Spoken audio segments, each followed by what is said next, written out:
before he became a name whispered in German trenches, before the Soviet Union turned him into a symbol of unbreakable will, before his rifle became an extension of his soul, Vasily Ivanovich Zaitsev was just a quiet boy from the mountains. Born in 1915 in the harsh, wine-scarred lands of the Ural region, Zaitsev grew up surrounded by forests that seemed endless and winters that felt eternal.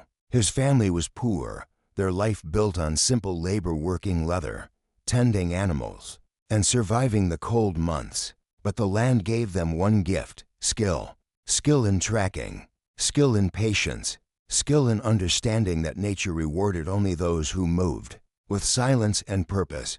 Zaitsev first learned to shoot before he learned to read. His grandfather placed a single-shot burden rifle in his small hands when he was barely a boy. 100 waits, his grandfather told him. 100 listens, and 100 never wastes a shot. Vasily absorbed those lessons the way other children absorbed lullabies. He learned to track wolves across the snow. He learned how hoofprints changed shape when an animal was tired or scared. He learned how the forest breathed. Most importantly, he learned to fire only when the shot was certain. By the age of 12, he could hit a rabbit at 200 meters. By 16, he could place rounds into a moving deer with ease. These skills were not hobbies, they were necessities. Hunting meant food, food meant survival. But no one then knew that the boy who stalked deer through the silent hills would one day stalk German officers through the shattered ruins of Stalingrad. No one imagined that the mountains were shaping a weapon, forged in cold wind and sharpened by hunger. And certainly no one imagined that this quiet boy's skills would one day tilt the course of one of the most brutal battles in human history. By the time Zaitsev became a young man, the Soviet Union was changing fast, violently, and often beyond understanding. Industry surged, cities grew, and tensions simmered across Europe. In 1937, he joined the Soviet Navy, serving in the Pacific Fleet as a clerk. It was respectable work, safe work, but Zaitsev was restless. The forests had shaped him into something more than a desk keeper. Still, he kept his head down. He worked. He waited. Then, on June 22, 1941, the world shifted. Operation Barbarossa. Hitler's army's millions of men strong poured into Soviet territory. Cities burned. Fronts collapsed. The Red Army reeled under the speed, brutality, and precision of the German blitzkrieg. Zaitsev heard the news from across the vast eastern seas. Shocked, furious, desperate to fight, he submitted request after request to transfer to the infantry. He didn't want to stand behind a desk. He didn't want to watch his country burn from afar. He wanted to be where the danger was, where every bullet mattered. It took months, but eventually, his request was approved. The hunter was being sent into a new forest, a forest made of ruins, smoke, gunfire, and death. In the bitter months of 1942, Zaitsev traveled west toward the inferno that had consumed the Volga River, Stalingrad. Even before he arrived, he could smell it: smoke, charred wood, burned metal, burned flesh. Stalingrad was no longer a city, it was a carcass. Factories lay gutted. Apartment blocks stood like broken teeth. The Volga ran red. German artillery pounded the east bank constantly, trying to crush the last Soviet foothold. Zaitsev crouched low in the boat carrying new soldiers across the river. The Germans had turned the crossing into a killing field. Machine guns raked the water. Mortars exploded in great plumes. Boats sank. Men screamed and vanished. But Zaitsev remained calm. He had seen danger in the mountains. He had seen wolves circle, waiting for fear to break a man. But fear did not touch him. When his boat finally scraped against the rubble-strewn shore, he stepped onto Stalingrad's soil with steady breath and silent resolve. He didn't know it then, but the battle would make him a legend. The city around him was a graveyard of concrete and steel, echoing with the constant thunder of artillery. German troops pressed relentlessly forward, trying to crush the last pockets of Soviet resistance. Every street was a front line, every building a bunker, Every window a potential death trap. And somewhere in that chaos, fate waited. A rifle, a battlefield, and a man who would soon become the most feared name in the ruins of Stalingrad. Asterisk. Zaitsev's baptism into the hell of Stalingrad came swift and merciless. His first assignment was with the 1047th Rifle Regiment, positioned among the shattered remnants of workers' housing near the city center. The moment he reached the front line, he understood that this was not war as he knew it. This was something deeper, darker, and far more personal. The air was alive with the crack of rifle rounds and the thunder of collapsing buildings. Dust drifted through the air like fog. Somewhere in the ruins, a wounded man screamed for his mother until his voice broke. German loudspeakers blared propaganda, promising death for anyone who resisted. And yet, in the midst of this nightmare, Soviet soldiers held the line with a kind of stubborn madness. Zaitsev arrived with nothing more than a standard issue Mosin-Nagant infantry rifle, no scope, no modifications, just a simple tool of war. But to him, it felt natural, familiar. He took a position in the rubble alongside exhausted defenders. Men cowered behind broken concrete, clutching rifles with trembling hands. Some hadn't slept properly in days. A young soldier pointed across the street. Voice cracking, "Sniper, German sniper. He's killed 7 of us this morning." Zaitsev didn't hesitate. "Show me." The boy hesitated. "If you stand up, he will kill you." Zaitsev simply nodded once. "I won't stand up." He crawled forward, pressing his belly against the cold, dusty ground. Through a shattered window frame, he scanned the ruins. Everything was still, no movement, no muzzle flash, nothing. But Zaitsev didn't look for movement. He looked for mistakes, a glint, a reflection, a shadow that didn't belong. And then he saw it, a shard of broken glass, perfectly clean amid the filth, tucked into a brick pile. Someone had used it to check their firing lane, without a sound. Zaitsev exhaled and squeezed the trigger. The rifle thundered. The glass dropped. The threat vanished. The Soviet soldiers behind him stared in disbelief. "How did you know?" a sergeant asked. Zaitsev shrugged. "The forest always tells you everything. You just have to learn how to listen." That single shot spread through the regiment like wildfire. There was a man here, a hunter from the Urals. A man who could read the battlefield like others read a book. A man who killed snipers the way other soldiers killed rats, within hours. A political officer summoned him. "You are assigned to sniper duty," the officer declared. "You will be given a proper rifle." And comrades, Zaitsev accepted the order with a quiet nod. He didn't seek glory. He didn't hunger for medals. He only knew one thing. The Germans were the wolves now, and he was the hunter. Zaitsev's transition from infantryman to sniper happened almost instantly. As soon as he received his scoped Mosin-Nagant Model 1890-130, everything clicked into place. The weapon felt like an extension of his body, balanced, familiar, obedient. His first official sniper mission came that very afternoon. 3 Germans had taken up position inside a collapsed building opposite the Soviet line. One was a machine gunner, 2 were riflemen. They had pinned down an entire Soviet platoon, preventing reinforcements from reaching the embattled tractor factory. Zaitsev crawled through rubble, glass, and shredded metal until he found a narrow crack in a fallen wall. He waited. 10 seconds, 20, a minute. A German rifleman leaned forward to shout something. Zaitsev fired. The man's helmet snapped backward. He dropped instantly. The machine gunner swiveled toward the direction of the shot, but a second bullet struck him. Before he could aim, the 3rd German scrambled for cover. Panicking, Zaitsev waited again. The ruined city was silent except for distant explosions. After 30 seconds, the German made a mistake. He looked out. The 3rd shot struck him just below the eye. 3 rounds, 3 kills. In less than a minute, word of his skill spread so quickly that within days, commanders began sending requests. "Send Zaitsev. We need Zaitsev for this sector." "Where is Zaitsev? Bring him." His kill count rose at a pace unheard of. 10, 20, 30. Within his first 10 days, He had already killed more than 40 enemy soldiers. But what impressed his comrades most wasn't the number. It was his calm, the stillness in his eyes, the way he spoke so gently even in the ruins of hell. War's like hunting, he told a young recruit. You stay patient, you stay hidden. The one who loses patience dies. Zaitsev didn't want to work alone. He believed sniping was a multiplying force of skill that could turn ordinary soldiers into deadly defenders of the city. So he created something new, the Stalingrad Sniper School.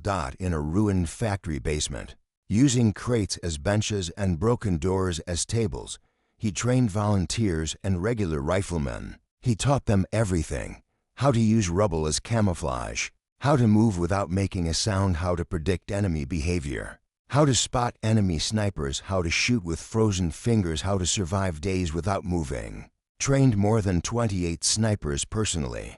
These men formed the Zaitsev Circle, a group that became terrifyingly effective. Their combined kill counts climbed into the hundreds. Use the city, Zaitsev told them. Stalingrad is our forest now. Hide in it, learn from it, and it will protect you. His students ambushed patrols, hunted officers, eliminated machine gun nests, and made the Germans fear every window, every shadow, every pile of bricks. A German soldier once wrote in a letter, every step we take, every corner we turn, we feel him. Him or one of his students. They say he does not miss. Zaitsev didn't smile when he read that letter. He didn't take pride in fear. He only took pride in protecting his comrades. His students weren't killers, they were shields. And together, they were about to face a new threat. A threat sent specifically for Vasily. A threat known only by one name, Knig, *. By late November 1942, Zaitsev had become more than a sniper. He was a problem for the German 6th Army. Dozens of its officers were dead. Entire squads would not advance because of a single name whispered in their ranks, Zaitsev. And so, according to Soviet accounts, the Germans sent someone to deal with him, a man known only as Major Erwin Knig. Whether Knig truly existed remains debated by historians. But within the ruins of Stalingrad, the fear he inspired was very real. Soviet intelligence claimed he was the head instructor of a prestigious German sniper school in Berlin, dispatched for one mission: eliminate Vasily Zaitsev. When the story reached Vasily, he simply nodded. They are hunters too, he said quietly. And every hunter leaves tracks. The duel did not start with a shot. It started with silence. 3 Soviet snipers, Skryabchenkov, Klobistov, and another trainee, were killed by an unseen marksman within hours of taking positions near the laser chemical plant. Their bodies were found slumped, each with a single perfectly placed bullet. Zaitsev inspected the wounds, the angles, the bullet entry, the grouping. This is no ordinary sniper, he murmured. He knew instantly Knig was real, and he was here. Commander Batyuk summoned Zaitsev at once. This German is hunting our snipers, Batyuk said. This must end. Find him. Zaitsev nodded without hesitation. But inside, he felt something strange, not fear, not anxiety. Purpose. This was the ultimate test. The finest German sniper against the quiet hunter from the Urals. A duel in the ruins of a dying city. Zaitsev and his spotter, Nikolai Kulikov, spent the next 2 days studying Knig's movements. They did not fire a single bullet. They simply watched the battlefield like hawks. Kulikov whispered, "He's disciplined. He shoots and changes position instantly." Zaitsev nodded. "He's patient, intelligent. He waits for mistakes. So we do not give him any." They moved at night, crawling through smashed bricks and burned plaster, searching for Knig's hides. Every morning, they scanned the horizon for a flicker of movement or death. Each day, Knig killed another Soviet soldier, never missing, never revealing himself. Zaitsev felt the pressure more than he ever had. Not for himself, but for the people he was tasked to protect. "This man wants to break our spirits," Kulikov muttered. Zaitsev replied softly, "Then we break his." After 4 days of chess-like maneuvering, Zaitsev identified something crucial: the German sniper always fired from his own, near a collapsed water tank overlooking the northern approach. It was a perfect location, good elevation, solid cover, wide view. But Knig never used the same hole twice. He was too smart. This was not a battle of rifles. This was a battle of minds. Zaitsev lay motionless behind a twisted steel beam for hours, studying the area. The wind was sharp, carrying dust and ash. The city groaned under distant artillery. Finally, he whispered, "Kulikov. I know where he is." Kulikov's eyes widened. "Where?" "There," Zaitsev said, pointing subtly with his chin at a seemingly minor, insignificant sheet of metal, a piece of destroyed machinery, smooth and untouched compared to the rubble around it. "Too clean," Zaitsev murmured. "No dust, no debris. Someone has moved it recently." Kulikov swallowed hard. "A trap, maybe, but behind it, there's a perfect angle. He's using it as a blind." And with that realization, the duel had entered its final stage. Zaitsev and Kulikov devised a plan. Kulikov would act as bait. Zaitsev would take the shot. Kulikov hated the idea, but he nodded. Their bond, sharpened by weeks of sniper work, ran deep. They crawled into position at dawn. The world was gray, empty, silent. Even the rats hid from the cold. The battlefield seemed frozen in time. Kulikov stood slowly, exposing a helmet above the rubble for just a second. A rifle cracked. The helmet flew off. A perfect shot. Knig had taken the bait. But instead of ducking, Kulikov dramatically threw himself backward as if wounded. Landing behind cover with a grunt, Zaitsev smiled. Good acting. Knig believed he had scored a kill, which meant he would move to reposition. This was his pattern, and Zaitsev was already waiting. The city was silent. Smoke drifted lazily between the ruins. The sun sat low, casting long shadows across shattered concrete. And then, a barely visible glimmer. A tiny reflection from the gap beneath the sheet of metal. Not a scope, not a barrel, just the faintest flicker of light off glass. Knig's optic lens catching the morning sun. That was all Zaitsev needed. He slowly inhaled. His finger settled on the trigger. "Now," he whispered. The shot echoed like thunder. The metal plate jerked. Dust exploded around it. A body slumped behind it with a heavy, final thud. The duel was over. Zaitsev exhaled slowly, almost sadly. Kulikov crawled up beside him. "Did you?" "Yes," Zaitsev said quietly. "It's done." He did not celebrate. He did not shout. He simply closed his eyes for a moment. "Even a skilled hunter," he murmured, "ends badly if he comes into another man's forest." When word spread that Zaitsev had killed Knig, the mood within the Soviet ranks shifted instantly. Men who had been exhausted, starving, close to breaking suddenly walked with a spark in their eyes again. Kulikov grinned as he carried the news down the line. "Our hunter got him. Zaitsev has killed the German master." Some soldiers cheered. Some crossed themselves. Some whispered in disbelief. Zaitsev, however, stayed quiet. He did not savor the victory. He did not boast. He did not even look at Knig's body for long. He simply retrieved Knig's rifle, a beautifully crafted Mauser with a Zeiss scope, and handed it to his commander. "This belongs in headquarters," he said. "It will inspire others." The Soviet command quickly turned the duel into a symbol. The hunter of the Urals. Weiss, the German master sniper. The Soviet soldier versus the Nazi elite. Stalingrad's defender versus the invader. Propaganda posters appeared describing the duel, though Zaitsev himself barely spoke about it. He disliked exaggeration. He disliked attention. He only cared about one thing. The battle was far from over. Germans still filled the trenches. Machine guns still hammered the ruins. Mortars still rained fire. The city was still a graveyard, and the living still needed protection.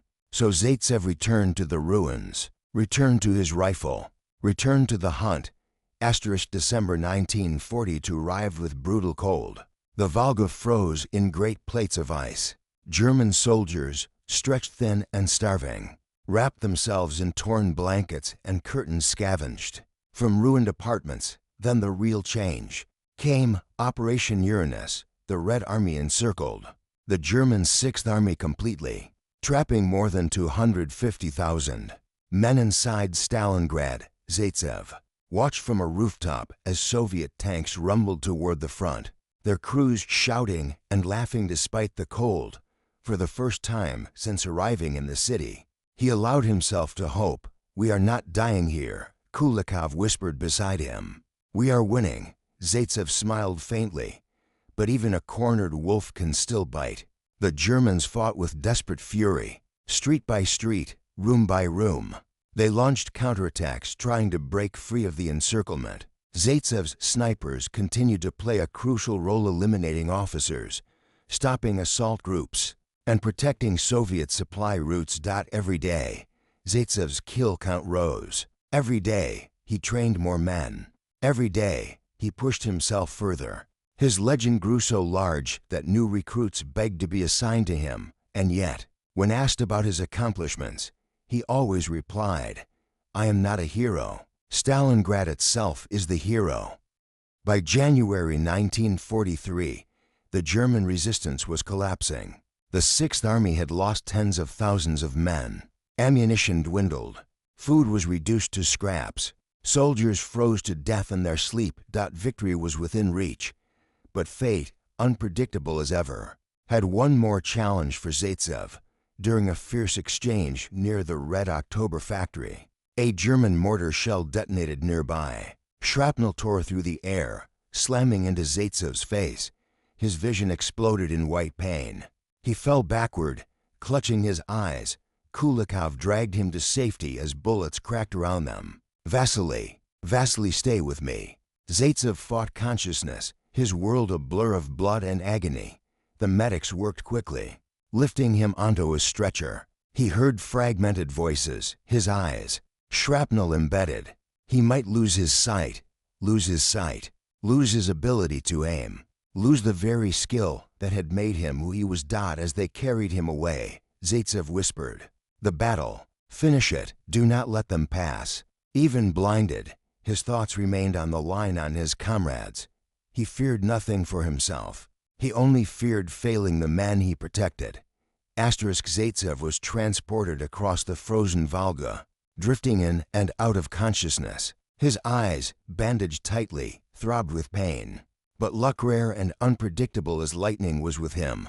A renowned ophthalmologist, Vladimir Filatov, happened to be in the area treating wounded soldiers. When he heard that the famous sniper Zaitsev had been injured, he insisted on personally performing the operation. The surgery was long, delicate, and risky. Filatov removed the shrapnel, carefully reconstructing the damaged tissue. When it was over, he stepped back, exhausted. "He will see again," he told the nurses. If fate is kind, Zaitsev awoke days later. The world was dark, cold, silent. Then, slowly, shapes began to emerge. Light returned, blurred, faint, but real. A nurse leaned over him, smiling. "Comrade Zaitsev, you're going to be all right." Zaitsev closed his eyes again, relieved. "I still have work to do," he whispered. But when he later asked to return to the front, the answer was firm no. Filatov said, "Your eyesight must heal. The battle is nearly over anyway." Zaitsev wanted to protest. But when he heard that German forces were surrendering in the thousands, that the city was nearly liberated, that the Red Army had won, he allowed himself, for the first time, to rest. February 2nd, 1943. The guns fell silent. The once mighty German Sixth Army crushed, starving, frozen, and surrounded finally laid down its weapons. More than 90,000 survivors marched into captivity, many too weak to stand tall. Stalingrad, the graveyard of armies, the furnace of the Eastern Front, the city that had become hell itself, was free. Zaitsev was still recovering in the hospital when he heard the news. Nurses embraced each other. Wounded soldiers cried openly. Some simply stared at the ceiling in disbelief. Kulikov burst into Zaitsev's ward, grinning from ear to ear. "It's over, Vasily. We did it." Zaitsev smiled, his eyes still sensitive to the light. "We didn't win because of me. He said softly. We won because Stalingrad refused to die. Kulikov shook his head. You taught us to see, Vasily. To see the enemy before he sees us. To see hope when others only saw death. You helped us survive. It was the closest anyone ever came to making Zaitsev cry. For 2 days. The German sniper remained invisible. Whispers of his presence drifted through the Soviet lines like a cold wind. Men who had crossed the open rail yard did not return. A machine gunner who peeked over a shattered wall fell before he even raised his weapon. A runner carrying ammunition was shot through the heart mid-stride. The kills were precise, merciless, and undeniably the work of a master. The rail yard looked peaceful at a distance. White snow, scattered rubble, twisted metal, but a deadly intelligence watched over it. Vasily could feel the German's eyes somewhere ahead, searching for the slightest hint of movement. Hours passed. The sun crawled across the sky, casting long, distorted shadows. The cold seeped through their coats, numbing fingers and toes. But neither Vasily nor Kulikov dared to shift. Sniper duels weren't won with bullets. They were won with patience. Then Kulikov whispered, almost too soft for the air to carry, glass. Vasily's eyes tracked where Kulikov indicated a small glint from a destroyed freight car's cabin. Not enough for an amateur to notice, but more than enough for Vasily. He didn't fire. Not yet. He breathed. This German was good enough to place a decoy. Good enough to know how sunlight played off metal. A lesser shooter would fire and reveal himself. Instantly, Vasily waited. He knew the real shot would come from elsewhere. Minutes stretched into hours. Then Vasily finally saw a tiny disturbance in the snow beneath a steel beam. Not movement, but breath. Frost forming and melting around a hidden mask. There, he murmured, not 100 meters away. The German sniper lay buried, waiting for one mistake. The duel was now fully joined. The Germans were not just trying to thin the Soviet ranks, they were trying to break them. And the hunters in the 6th Army believed they had found the tool to do it. Major Heinz Thorwald, rumored to be the head instructor of the German sniper school. A man whose reputation had already become myth. Whether the name was accurate or a product of Soviet propaganda hardly mattered. Someone very real was killing with terrifying skill, and command wanted an answer. Bring Zaitsev.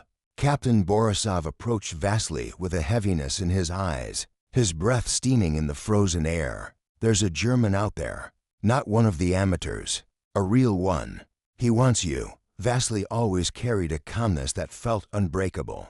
But even he sensed the shift in the air. A duel between master snipers was unlike any other battle. It was silent, suffocating, and deeply personal. He nodded once. I'll find him. He gathered his rifle, extra ammunition, and his trusted spotter, Nikolai Kulikov, a man just as patient and razor-sharp as he was. Together they crawled from the bunker and slipped into the ruins of Stalingrad. Becoming shadows amid ruin, the hunt had begun. Kulikov and Vasily formed a plan without speaking. Their training, instincts, and trust were enough. Kulikov slowly lifted his helmet with a stick. A sharp crack split the air. The helmet flew backward. A bullet hole punched clean through it. The German was fast. Too fast for words. But he had given away his exact position. Vasily didn't shoot. Not yet. The German would expect an instant counterattack. Instead, Vasily backed deeper into the rubble, settling into a position that gave him just enough visibility. For 30 minutes, nothing moved. Then an impossible detail appeared. The faint outline of a piece of rebar that had been straight, now tilted slightly, a shift, a tiny mistake. Vasily exhaled slowly, the world narrowing to a single point. His heart slowed. His body became stone. He squeezed the trigger. The rifle cracked. A single cry echoed across the yard. Cut short. Snow settled. Silence returned. The duel of Stalingrad was over. The rail yard fell eerily quiet after the shot. Even the distant artillery seemed to pause, as if the entire city of Stalingrad were exhaling at once. For days, the German sniper had stalked the Soviet lines.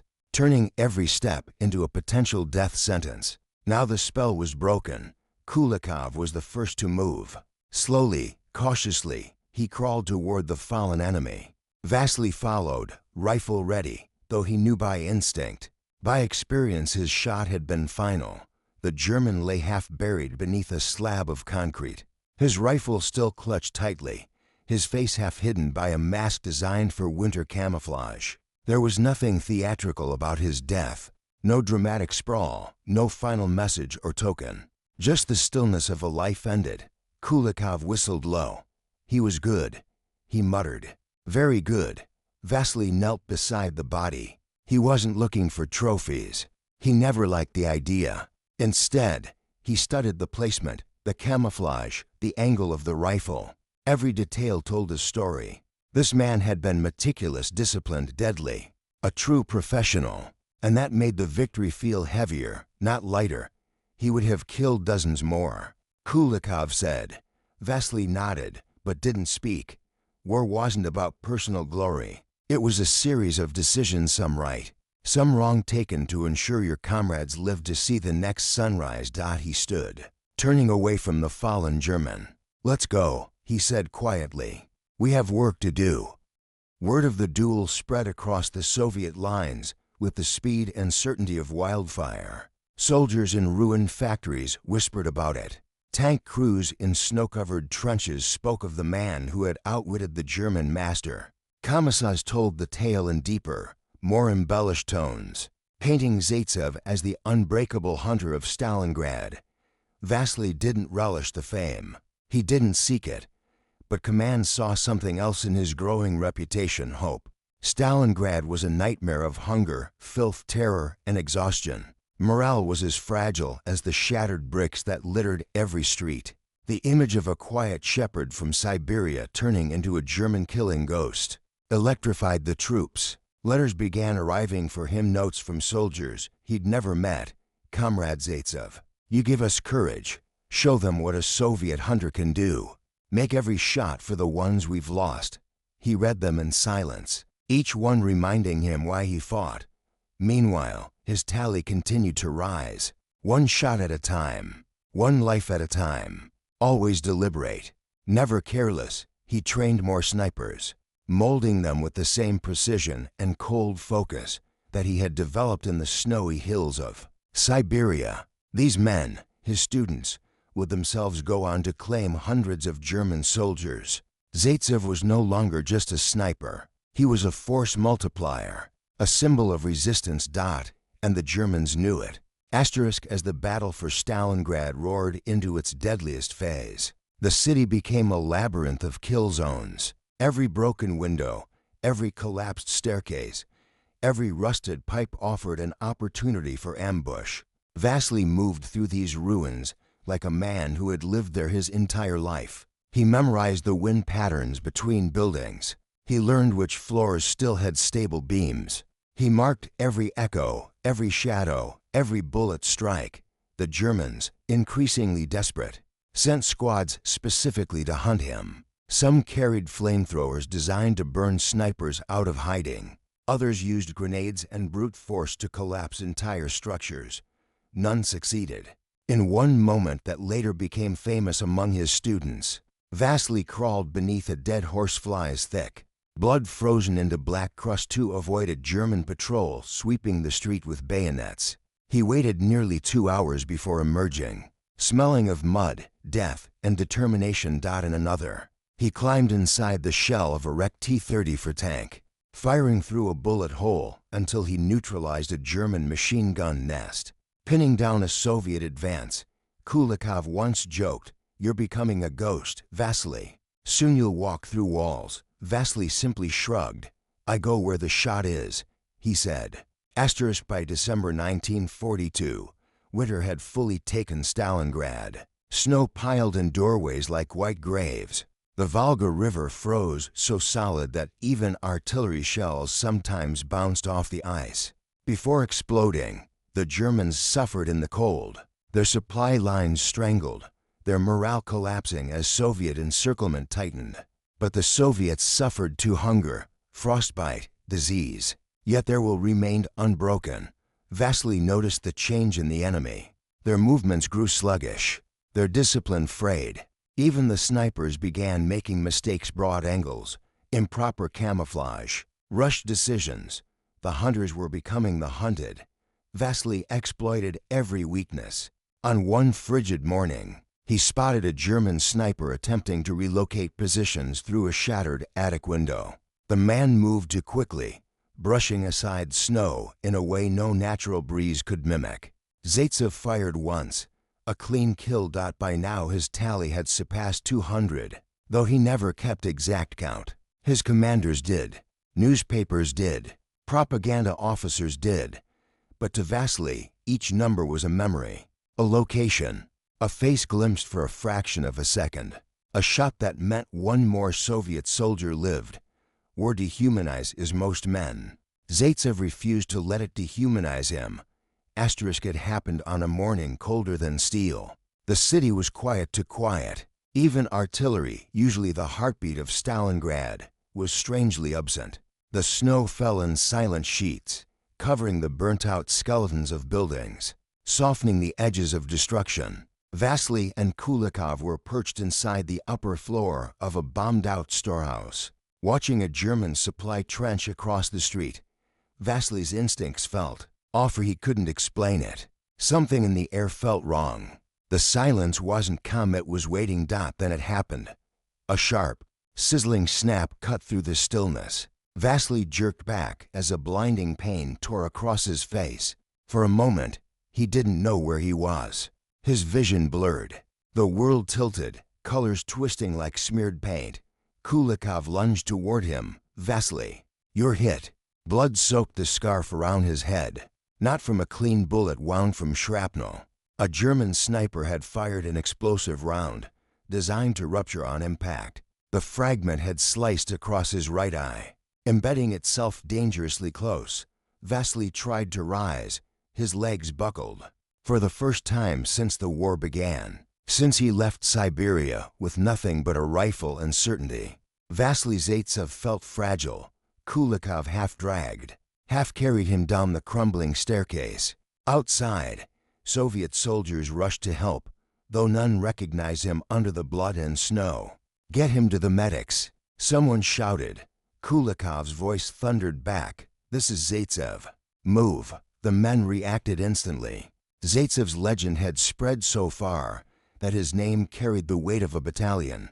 They made space for him, clearing a path through the ruins, shouting for stretchers and morphine. But inside Vasily's mind, only one thought repeated: not like this. Not now. Not before Stalingrad is freed. Then the world faded into darkness. When Zaitsev woke, he was surrounded by the harsh smells of antiseptic, blood, and frozen cloth. Dim lantern light flickered across the cramped field hospital dug into the earth, like a wounded animal burrowing for warmth. His vision was clouded, one eye blanketed by thick bandages. A doctor noticed his stirring and hurried over. "You're lucky to be alive," the surgeon said. He was exhausted, shaking slightly from overwork. "Shrapnel was lodged dangerously close to your retina. Another millimeter," and he paused. No need to finish. Vasily tried to sit up. Pain exploded behind his eye. "Will I see again?" he whispered. The doctor sighed heavily. "We don't know, but we've done what we can. For hours, maybe days." Time meant nothing. Zaitsev drifted in and out of consciousness. Sometimes he heard moans of other wounded men. Sometimes he dreamed of frozen rivers in Siberia. Sometimes he saw nothing but blackness and feared it meant I was gone forever. But he refused to succumb. The Battle of Stalingrad was still raging. His comrades were still dying. And somewhere out there, German snipers still waited in the ruins. His story couldn't end here. Not yet. On the third day, something changed. A man entered the shelter wearing a long white coat to clean for the front lines. His face was calm, controlled, every movement precise. His name was Dr. Vladimir Filatov, one of the Soviet Union's brightest ophthalmologists. Summoned specifically because of who the wounded man was, the doctor examined the injury in silence. Vasily felt gloved fingers probe gently round the wound. Finally Filatov spoke. I can save your eye, but it will require delicate work, and you must remain still." "I'll remain as still as a rifle barrel," Vasily whispered. The operation began immediately. Using tools improvised for war conditions, Filatov worked with astonishing steadiness. Nurses held lanterns over the surgeon's hands to give him enough light. Outside, artillery thundered, dust shaking loose from the ceiling. But inside that small chamber, Filatov transformed chaos into precision. Hours later, the doctor stepped back. "It's done." Vasily's heart pounded. "We will know soon," the doctor said. Rest, the moment of truth came 2 days later. Filatov gently removed the bandages. Vasily blinked hard, his eyelashes scraping against dryness that at first he saw only a foggy haze. Then shapes, light, motion. The blurred image of the doctor's face sharpened slowly, like a photograph coming into focus. "You can see," Filatov said softly. Vasily felt warmth rush through him. Relief, gratitude, and renewed purpose blended into something fierce and bright. He wasn't done fighting. Not by a long shot. When Vasily walked back into the battlefield weeks later, wearing a patch during recovery training, his comrades erupted in cheers. Even hardened veterans who barely showed emotion clapped him on the shoulder. Kulikov grinned wide. "I told them you'd come back," he said. "Stalingrad isn't finished with you yet." Vasily looked around. The city hadn't improved. In fact, it looked worse. Buildings that once had structure were now piles of rubble. The smell of burning lingered everywhere. Frozen bodies peeked from the snow like forgotten statues. But Zaitsev felt stronger. Something inside him had hardened but also awakened. He had been close to death and returned. He had lost vision and regained it. He understood the thin line between survival and oblivion, and he intended to tip that line against the enemy. "Let's get to work," he said, picking up his rifle, and the ghost of Stalingrad rose again. Stalingrad greeted Vasily with cold winds and the groan of distant artillery, but beneath the ruin, something had changed. The Soviets were no longer merely holding the line, they were pushing forward. Step by agonizing step, new trenches appeared where German positions once stood. Fresh supplies arrived across the frozen Volga, and everywhere, Soviet troops whispered the same thing: "Zaitsev is back." To Vasily, fame meant little, but to the weary soldiers around him, his return was a spark in the darkness, a reminder that legends could bleed and rise again. Hope in human form. He spent his first night back checking his rifle, adjusting his scope, and reacquainting himself with every sound the city made. Stalingrad was alive, but its breaths came in the form of explosions, creaking metal, and the unsettling quiet between bursts of violence. Kulikov sat beside him, sharpening his knife. "Ready?" he asked. Vasily ran his hand along the cool barrel of his Mosin Nagant. "Yes," he said. "Let's finish what we started." The fighting in Stalingrad had become something monstrous. Buildings were no longer buildings, they were jagged teeth, ripping apart anyone who climbed through their broken ribs. Streets were trenches. Sewers were invasion routes. Staircases were battlegrounds. Every corner held danger. Every shadow might hide a rifle. Vasily moved through the ruins with Kulikov at his side, always scanning, always adjusting. They advanced through half-collapsed apartment blocks, crawling over glass and craters, slithering under floors where dead bodies had frozen solid. They hunted and were hunted. One morning, Vasily spotted movement inside an abandoned brewery. Something about it felt unnatural, a brick out of place, a dust pattern disturbed. He tapped Kulikov twice. Enemy. They circled the building from 2 angles, slipping through holes blasted into the walls. Inside, the air was stale, thick with old yeast and the metallic scent of blood. Then they saw him, a German sniper, perched behind a barrel, frozen in death, killed not by gunfire, but by starvation and cold. War had claimed him without a shot. Kulikov exhaled slowly. "Even their hunters are dying." Vasily nodded but didn't relax. One dead doesn't mean the others aren't watching. Every victory in Stalingrad came with a price. But every German sniper removed meant a Soviet soldier lived another hour, and hour by hour. The Red Army clawed the city back. By January 1943, the German Sixth Army was trapped encircled by Soviet forces in a frozen iron ring. Supplies dwindled, food was scarce, ammunition ran low. Soldiers froze in their trenches, their fingers turning black with frostbite. Horses were butchered for meat. Some men ate wallpaper for the paste. The once mighty invaders were being crushed by cold, hunger, and relentless Soviet assaults. But desperation made them dangerous. Snipers, some experienced, some terrified, crawled into ruins hoping for one lucky shot.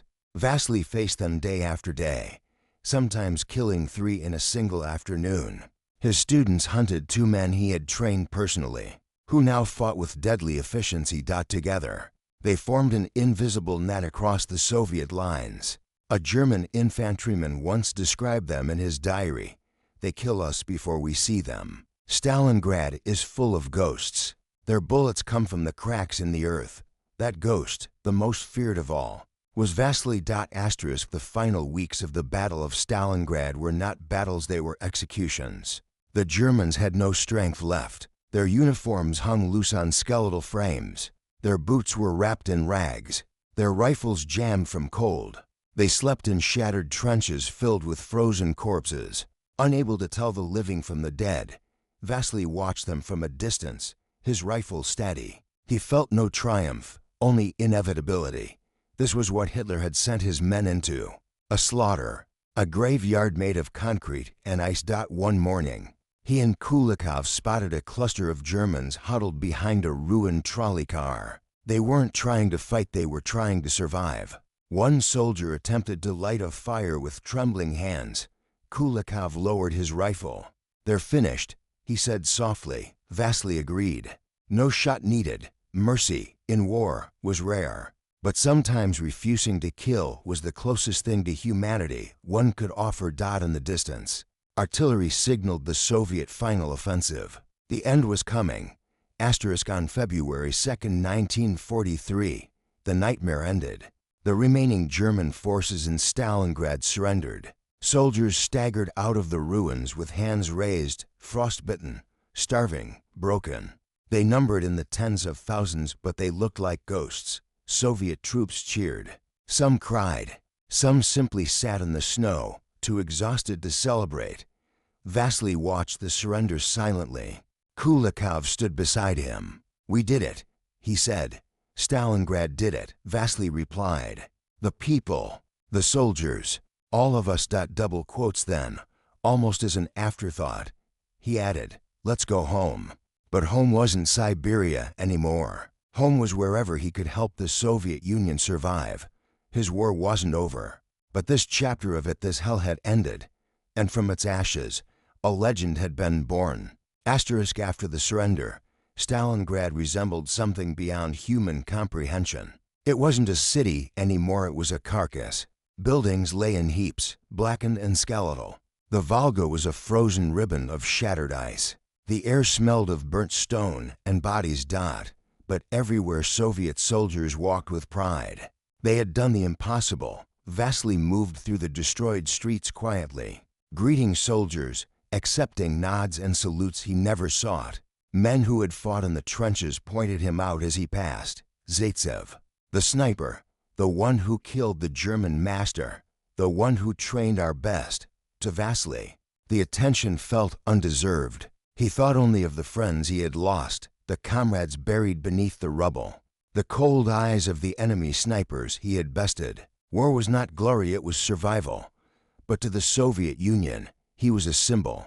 He was invited to meetings, interviewed by correspondents, and praised by high-ranking officers. Even the political commissars, usually stern and unforgiving, treated him with a kind of reverence. Yet Vasily remained unchanged. He kept his rifle close, his focus clear, his humility intact. Stalingrad was over, but the war was far from finished. As the Red Army began its westward push, driving the Germans back across the steppes, it became clear that Stalingrad was the turning point of the war. But Vasily Zaitsev would not remain in the ruins to bask in glory. He had work to do. His next assignment was not on the front lines, but in the sniper training school created in his name. The army knew what he had accomplished, and they understood something critical. Zaitsev's true gift wasn't just killing, it was teaching. In a makeshift barracks near the Volga, he gathered dozens of young soldiers, some barely past boyhood, others battle-hardened but lacking precision. He watched their stances, their breathing, their tendencies to flinch or rush shots, and he shaped them. He drilled them in patience, discipline, awareness. He taught them where to aim to disable a machine gunner, how to track movement through ruins, how to mask their scent, how to become part of the earth itself. As students went on to claim hundreds of confirmed kills, many exceeded their instructors in raw talent, but all carried his philosophy. A sniper's greatest weapon is not his rifle, it is his mind. Although the commanders offered him a comfortable position training recruits far behind the lines, Vasily refused to stay away for long. "I cannot sit in safety while others fight," he said. And so, when the opportunity came to return to active duty, he took it without hesitation. He moved with Soviet forces as they liberated territory inch by inch, village by village. He fought in open fields, snowy forests, and shattered towns. The war was changing. The wide-open battlefields of earlier years had given way to a relentless Soviet advance. But Zaitsev adapted. He used snipers not merely for stealth kills, but as shock forces hunters who struck without warning, sowing fear ahead of infantry assaults. His students fought beside him, learning not only from his lessons, but from his presence in battle. And whenever he felt the weight of Stalingrad behind him, the memories of frozen corpses, shattered windows, whispering winds, he reminded himself, this is why he must keep going, to ensure Stalingrad never happens again. Though his eye had been saved, Vasily would carry the scar from the German duel for life. Sometimes, in the icy mornings, the vision blurred. Sometimes the world swayed slightly. The doctors warned him, you should not strain the eye too much, but war does not care for warnings. In the brutal fighting of 1944, during the Soviet push toward Romania, Vasily was wounded against shrapnel embedded into his shoulder from a mortar round that struck dangerously close. He fought through the pain, wrapping his arm tightly to stabilize it. Kulikov, always at his side, once again became his shadow, guiding him through dangerous sectors. Yet the wound was a reminder, even legends bleed. Even the hunter can be hunted. But Vasily refused to allow injuries to take him from the front. Not yet. There was still more war to survive. As the Red Army surged westward, the thunder of German resistance slowly weakened. The Soviets advanced through Ukraine, into Poland, and toward the very heart of the Third Reich. Everywhere they went, they found devastation: towns burned, civilians executed, farmlands starved. Vasily's role shifted constantly, sometimes training, sometimes scouting, sometimes hunting, sometimes leading teams behind enemy lineages. Reputation became so widespread that even German intelligence noted him in reports, a ghost from Stalingrad, haunting their retreat. But despite the vast territories reclaimed, despite the miles traveled, Vasily often thought of Stalingrad, the place where he had become who he was. Everything after felt like echoes of that colossal struggle, and yet he moved forward with resolve. Because the war had begun in violence, and it would end in violence. The only question was how much longer men must suffer before the silence finally returned. The ruins of Stalingrad no longer slept. Even when the guns fell silent, the city groaned like a wounded beast, bricks cracking in the night frost, twisted metal creaking, distant fires hissing in the wind. For most men, darkness meant rest. For Vasily Zaitsev, it meant opportunity. He moved through the skeletal remains of a worker's dormitory, every step measured, every breath controlled. The moon was high, glazing the rubble with a pale shine that made it easier to spot movement, but also made him a silhouette if he wasn't careful. Tonight's mission was simple: find and eliminate the German signals officer who had been coordinating deadly counter-sniper activity. But nothing in Stalingrad was simple. The intelligence came from a pair of scouts who intercepted radio transmissions. A German sniper team, more disciplined than usual, had been receiving real-time targeting updates positions of Soviet machine gun nests. Supply runners, even the exact floor that a Red Army sergeant had taken shelter in. The precision was too good. Someone was guiding German sharpshooters from a vantage point. Vasily and his spotter, Nikolai Kulikov, climbed through what used to be a stairwell, now just broken slabs of concrete. The wind howled down the hollow shafts like a wandering soul. Kulikov whispered, "Tracks ahead." Officers' boots. Vasily inspected the imprints. They were crisp, recent, German. 2 sets of tracks, one heavier, one light, likely an officer with a radio man. He gestured silently, and the 2 pressed forward, crawling across shattered tiles until they reached the upper floor, or what remained of it. Half the level had collapsed into a mound of bricks, exposing the structure to the open sky. Suddenly, a whisper of movement.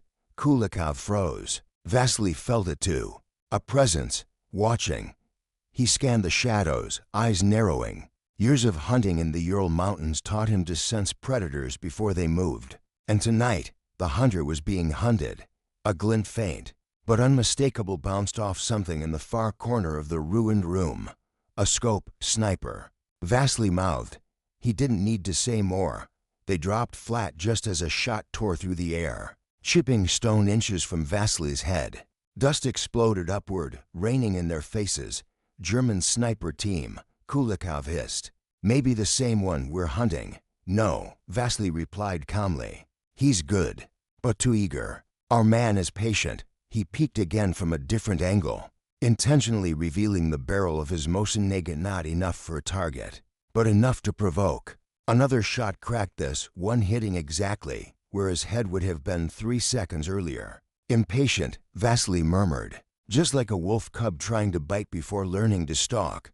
Kulikov smirked. "So we take the cub first." DA. They split up, crawling in opposite arcs round the room's perimeter. Every few feet, the German fired again, switching angles rapidly. He was trying to track both targets at once. A mistake. Vasily reached a position behind a broken support column. From here, he had a clear line toward a sliver of shadow where the German had fired last. He inhaled slowly through his nose, letting his pulse settle. "One shot," he whispered to himself. The German fired. Again toward Kulikov's feint. The muzzle flash betrayed him. Vasily squeezed the trigger. The recoil thudded gently against his shoulder. The German sniper toppled backward, his rifle clattering against the rubble. Kulikov emerged from cover, brushing dust from his sleeve. "Cub down," Vasily nodded. "But the wolf remains. The signals officer is still somewhere nearby, and if the officer realized his protector was gone, he would flee." They hurried deeper into the corridors until they reached the edge of a destroyed conference room. There, silhouetted against the far wall, stood 2 figures. One lugged a radio pack. The other scanned the city with binoculars, the unmistakable gleam of officer insignia on his coat. The officer turned, noticing the silence that followed the last rifle shot. "Scharfschütz," he called. That no answer. Kulikov whispered, "We take them now." Vasily held up a hand. Something felt wrong. The officer grabbed a flare pistol and fired a bright red streak into the sky. Within seconds, the wail of German artillery echoed in the distance. "He's calling for a barrage," Kulikov said. The building trembled as the first shells landed a few blocks away. Creeping closer like footsteps, Vasily steadied his rifle. They won't survive long enough to use it. He aligned his sight. Breath, stillness. The officer turned just in time to see the flash of Vasily's muzzle. He fell. The radio man panicked, fumbling with the radio pack. Kulikov put a bullet through the antenna, sparks erupting as the pack failed. The radio man bolted, but Kulikov dropped him cleanly with a second shot. Silence settled for a heartbeat. Then a shell struck the building's lower floors. The entire structure shook violently. Beams groaned. Plaster rained from above. "We need to move," Kulikov shouted. They sprinted toward the shattered stairwell as the floor buckled behind them. Another shell hit closer. Flames burst upward from the lower levels. Vasily leapt the final 3 steps and crashed into the hallway. Kulikov followed, coughing from the smoke. Their exit path was blocked by fallen debris. Back, Vasily barked. They turned and ran in the opposite direction, weaving through collapsing hallways until they reached a blasted-out window, overlooking the courtyard below, a 3-meter drop. Jagged metal everywhere. Kulikov grimaced. "I've had worse landings." They jumped. The courtyard shook as another shell struck the upper floors of the building, blowing out chunks of concrete. Vasily hit the ground hard, but rolled smoothly, minimizing the impact. Kulikov landed less gracefully, but got to his feet. The building collapsed behind them in a thunderous roar, sending a cloud of dust rolling across the street. When the rumble faded, the night was silent again. Kulikov grinned through the soot covering his face. "Well, comrade, that was closer than usual." Vasily simply checked his rifle, brushing ash from the bolt. "Signals officer is gone. German snipers will struggle tomorrow. And you?" Kulikov asked. Vasily studied the burning horizon. The battlefield lit like the gates of hell. "I will hunt again." Morning came to Stalingrad not with sunlight, but with smoke thick, gray, and suffocating. The sun rose behind a curtain of ash that gave the city a sickly orange glow, as if the entire horizon were aflame. For the soldiers who lived among the rubble, dawn meant little. Day and night were the same endless struggle for breath, for cover, for survival. Vasily Zaitsev stood atop a crumbling balcony, brushing frost from the barrel of his rifle. He had not slept. Few could, especially after the artillery strikes that shook the city until the early hours of the morning. The building he and Kulikov had escaped from was now a smoldering pile of rubble, and the Germans had likely assumed their barrage had crushed anyone inside. A mistake. Kulikov approached with a small tin cup of hot barley coffee, thin, bitter, but warm. "For you, comrade." Liquid courage. Vasily accepted it with a quiet nod. He sipped once, savoring the warmth spreading through his chest. "Thank you. You didn't rest." Vasily scanned the horizon. "I had enough rest in peacetime." Kulikov chuckled. "Then let me take your share of sleep after the war." Before Vasily could answer, a runner approached panting, dirty, his scarf stiff with frozen sweat. "Comrades, you're needed at command immediately. It's urgent." Vasily exchanged a glance with Kulikov. Urgent could mean many things: a new sniper threat, German armor pushing forward, or the discovery of a position critical to the city's defense. Whatever it was, Zaitsev was expected. They followed, the runner across the ruins, moving quickly through the snow-swept alleys between collapsed buildings. The air was sharp and painfully cold. Even the rats had retreated deeper underground. Inside the headquarters, nothing more than a half-bombed municipal office. General Vasily Chuikov stood over a map strewn with pins, markers, and burned edges. His face was hard, carved by exhaustion and the weight of responsibility. He looked up as the snipers entered. "Zaitsev, Kulikov, we have a problem." He pointed to a red-marked area near the riverbank. A desolate industrial zone already thick with broken machinery and metal skeletons. "German snipers have entrenched themselves across this sector," Chuikov said. "Not ordinary marksmen. These are coordinated, disciplined, highly trained. They're stopping our engineers from repairing supply trenches. 3 squads have been pinned down since last night." "How many?" Vasily asked. "At least 5 confirmed kills from distance. We believe a team of 3, maybe for snipers, possibly with an officer coordinating." Vasily studied the map. The positions were spread wide, almost too wide. "They're baiting," he said, "trying to draw out anyone who hunts them." Chuikov nodded. "And you are the only one who can break them." Kulikov smirked quietly. "The Germans keep sending better ones. One day they'll learn to stop." "They learn," Vasily corrected, "but too late." Chuikov placed a gloved hand on Zaitsev's shoulder. "Take what you need. Stop them. The engineers must finish by nightfall or our front line collapses." The approach industrial sector looked like the skeleton of a beast gutted by fire. Rusted cranes leaned at awkward angles. Shattered smokestacks pierced the sky like broken spears. And the snow on the ground was mixed with soot, creating blackened drifts that crunched underfoot. Kulikov crouched behind a coal hopper, scanning the wasteland through his binoculars. Vasily lay prone, rifle ready, sweeping the opposite side of the ruined factory. To quiet. Kulikov whispered, "Even for Germans, they're watching," Vasily replied. "They want us to move first." He placed a piece of broken mirror on a stick and slowly raised it above the rubble. The tiny flash that reflected off it was almost invisible, but the response was not. A bullet sliced the mirror cleanly in two. Kulikov ducked. Fast shot, sharp reflexes. Vasily nodded. "The shooter is on the gantry above the foundry. About 200 meters, that's one. What about the others? It doesn't matter. We take the strongest first." He shifted to a different vantage point. Crawling beneath a collapsed steel girder, the wind whistled through the metal frames, carrying faint echoes, boots scuffing, cloth rustling, a bolt shifting. Zaitsev listened. He heard the breathing of the city, and the way a hunter detects another hunter within its walls. "There are two more," he whispered. "One on the rooftop of the boiler house, another behind the forklift rack." Kulikov narrowed his eyes. "You can hear them. I can hear who is not supposed to be there." Kulikov believed him. Everyone in the 62nd Army had learned that Zaitsev's instincts were almost unnatural. The duel begins. The German sniper on the gantry made the first move. A puff of steam escaped from a nearby pipe, barely visible but enough to distract. A bullet snapped past, grazing Vasily's sleeve.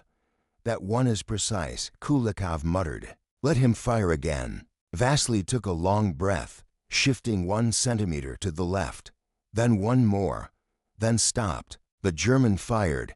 The shot pinged against metal exactly where Vasily had been. "The German is reading movements," Kulikov whispered. "Yes," Zaitsev said calmly, "but he doesn't know my stillness." The third shot came.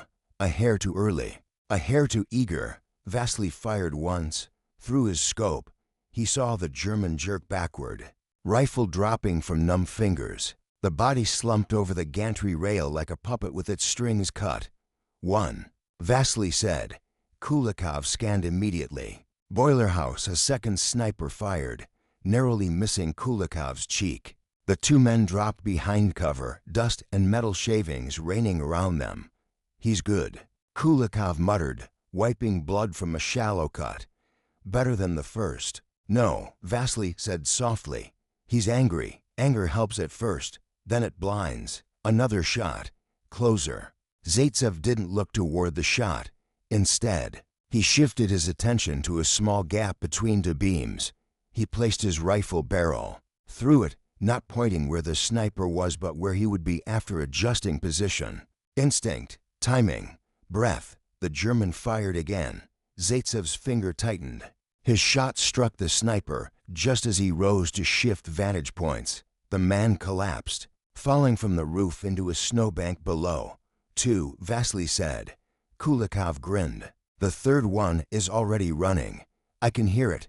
"No," Zaitsev said. "He's hiding."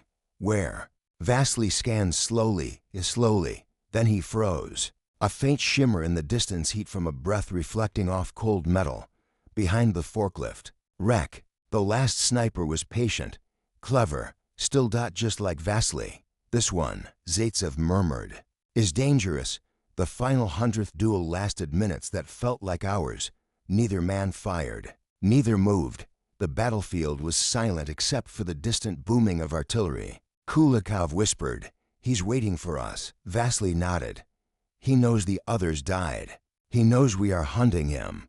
"So what now?" "Now," Vasily said, exhaling slowly, "we break the silence." He tossed a stone across the rubble. The German didn't fire. Smart. Then Vasily carefully, deliberately, dragged a piece of metal across the ground, creating a faint scrape. Still no shot. Very disciplined. Zaitsev whispered, "He will not waste ammunition." At last, Vasily knew how to break him. He lifted his rifle and angled it toward a small, round shadow beneath the forklift frame. A helmet, barely visible. The German had tucked himself directly underneath the machine, using its frame as cover. But every man must breathe. A faint mist puffed out again, barely rising. Above the metal, Vasily inhaled, held a dot, then dash crack. The bullet slipped through a gap no bigger than 2 fingers and struck dead center. The German tumbled sideways, rifle sliding from limp fingers. Kulikov exhaled in relief. 3. Vasily nodded.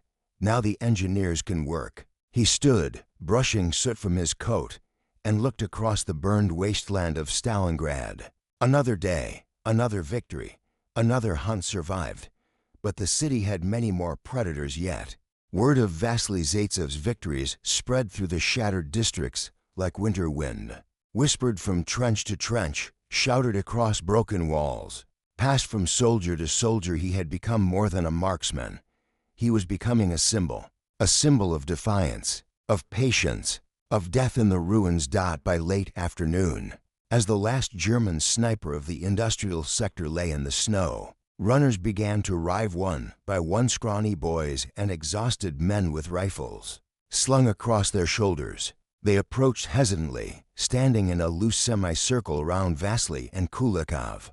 Unsure whether to salute or speak, a lieutenant stepped forward. "Comrade Zaitsev, orders from General Chuikov. You are to organize a sniper school." Kulikov snorted. "A school, here, in this graveyard?" The lieutenant nodded. "Yes, immediate effect." Vasily blinked, absorbing the idea. A school. In Stalingrad. Under bombardment. In ruins. But it made sense. German snipers were growing bolder and deadlier, and the Soviets needed trained sharpshooters who could control choke points, protect engineers, and eliminate officers. Vasily turned to Kulikov. "Bring me scopes, rifles, and volunteers." Kulikov raised an eyebrow. "Volunteers? You'll drown in them." He was right. Within an hour, 20 men gathered, some experienced hunters from Siberia, others fresh recruits who barely knew how to load a magazine. Their faces were a mix of eagerness, fear, and exhaustion, but all eyes were fixed on the legendary sniper they had heard so much about. Vasily stood before them, rifle in hand, snow drifting around his boots. "You are here," he said, "not to learn how to shoot. Shooting is easy. Anyone can pull a trigger. You are here to learn how to remain alive while denying the enemy the same." The wind howled through broken windows, emphasizing his words. In Stalingrad, a sniper does not kill for glory. He kills to protect. Every officer you stop is another 10 of our men who live. Every machine gun you silence saves a trench. Every step you take must matter. Every shot must count. He locked eyes with each man, measuring their nerves. "If you are here for fame, leave. If you are here because you think it is the safer choice, leave." No one moved. "Good," Vasily said. "Now we begin. Lessons in the ruins." They trained in the abandoned basements, in the hollowed factories, and among the skeletal remains of apartment blocks. The city was their classroom, and the Germans their exam. Vasily demonstrated the fundamentals: patience. You must become part of the city. The enemy cannot shoot what he cannot see. Camouflage. He coated rifles with soot and painted scraps of cloth in ash and mud. In Stalingrad, white is death, gray is life, breath control. Not just steady and visible. You do not breathe when you fire. You breathe before or after. Positioning. Never choose what looks like a sniper's nest. The Germans know them. Choose what they would never expect. Movement. No quick turns. No sudden shifts. Move like the wind felt, but not seen.